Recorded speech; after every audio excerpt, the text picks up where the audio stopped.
कभी सोचा है कि एक हसीन चेहरा भी मौत का जाल हो सकता है? क्या होता है जब एक सुंदर लड़की के भीतर छुप जाती है सैकड़ों आत्माओं की खतरनाक ताकत? एक ऐसी हवेली जहां मुक्ति नहीं, सिर्फ शासन लिखा है। अगर आप भी दिल थाम कर ऐसे सस्पेंस और डर से भरी हॉरर स्टोरी देखना चाहते हैं तो इस वीडियो को आखिरी तक जरूर देखें। अगर आपको ऐसी सस्पेंस भरी हॉरर स्टोरी देखना पसंद है तो इस वीडियो को पूरा देखिए। वीडियो को लाइक करें, कमेंट करें और अपने दोस्तों के साथ शेयर करें। और हाँ, मेरे चैनल हॉरर स्टोरी को सब्सक्राइब करना ना भूलें। साथ ही बेल आइकन को दबाएं ताकि हमारी आने वाली डरावनी कहानियों का नोटिफिकेशन सबसे पहले आपको मिले। तो चलिए वीडियो को शुरू करते हैं।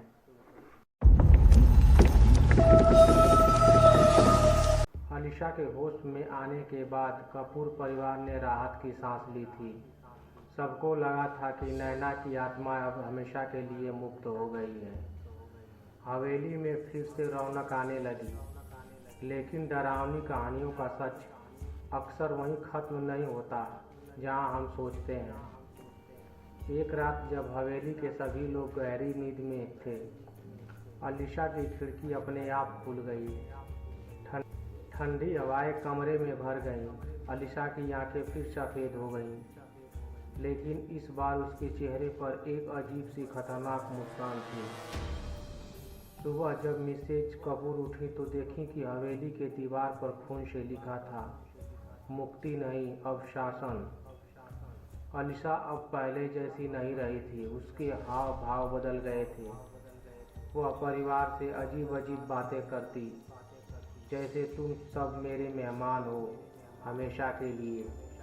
उसकी आवाज़ गहरी और भारी हो गई थी, जैसे कई आत्माओं का मेल हो। धीरे धीरे घर में और भी डरावनी घटनाएं होने लगी। रात में हवेली के कमरे खुद ब खुद लॉक हो जाते। आईने में दिखती परछाइयाँ असली लगने लगती। कपूर साहब ने एक रात देखा कि अलीशा हवा में तैर रही थी और उसके पीछे परछाइयों की एक पूरी सेना थी। डर के मारे उन्होंने दोबारा उसी पंडित को बुलाया। पंडित ने देखा और घबरा कर कहा, यह सिर्फ नैना नहीं, हवेली की सारी मरी हुई आत्माएं अलीशा के शरीर में घुस गई हैं। वह अब एक चुड़ैल सामग्री बन चुकी है। पंडित ने चेतावनी दी, अब उसे रोका नहीं गया तो वह पूरे गांव को अपने अधीन कर लेगी। एक भयानक योजना बनाई गई। अलीशा को पुराने जंगल के बीच स्थित उस तालाब में ले जाना था जहां कभी नैना को जलाया गया था। वहीं पर उसे एक विशेष तांत्रिक अनुष्ठान से बांधना था।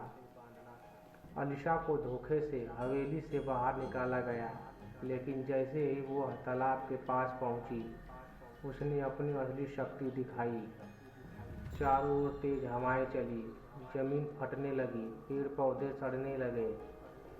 अलीशा के हाथों से काले धुएं निकलने लगे। उसकी आंखें आग की तरह जल रही थी। आसपास की आत्माएं भी प्रकट हो गई। बूढ़े, बच्चे, जवान, सभी सड़े गले शरीर में। पंडित ने हिम्मत करके मंत्र पढ़ना शुरू किया। आत्माएं चिल्लाने लगी। अलीशा छटपटाई। उसने जोर से चिल्लाया, तुम लोग मेरा कुछ नहीं बिगाड़ सकते, मैं अमर हूँ। लेकिन तभी कपूर साहब ने उस पुराने तालाब में छुपाई नैना की राख को अलीशा पर फेंक दिया। राख के छूते ही अलीशा की त्वचा जलने लगी। वह तड़पने लगी। हवा में एक भयंकर चीख गूंजी। आखिरी पल में अलीशा ने सबकी तरफ देखा। उसकी आंखों में मदद की एक आखिरी चमक थी, जैसे ही असली अलीशा भीतर कहीं मदद मांग रही हो। एक जोरदार विस्फोट के साथ सब शांत हो गया। अलीशा बेहोश पड़ी थी। उसकी धड़कनें बहुत हल्की थी। पंडित ने कहा, आत्माओं को पराजित कर दिया गया है, पर वीराना अभी जिंदा है। क्योंकि जब हवेली लौटे तो देखा कि हवेली के पुराने झूमर अपने आप हिल रहे थे और फिर एक धीमी फुसफुसाहट सुनाई दी, खेल अभी खत्म नहीं हुआ है। धन्यवाद मित्रों। ये डरावनी कहानी आप लोगों को कैसी लगी कमेंट करके ज़रूर बताइएगा, और मेरे चैनल को लाइक करके सब्सक्राइब ज़रूर करिएगा और अपने दोस्तों के साथ शेयर ज़रूर करिएगा। धन्यवाद मित्रों।